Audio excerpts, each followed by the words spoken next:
मैं एक छोटी सी रचना गाने जा रहा हूँ रक्षाबंधन के बारे में। हमें आशा है कि आप लोग को अच्छा लगेगा। लाइक सब्सक्राइब करेंगे।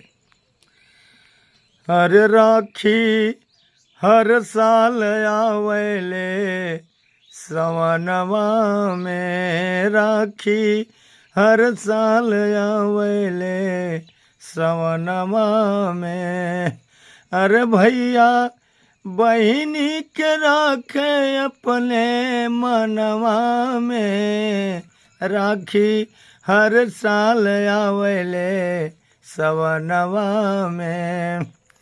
अरे जवने बहिन के नाही कोखिया के भाई, रखिया के दिन छूटे सोची के रोवाई। अरे असिया भारी भारी जाले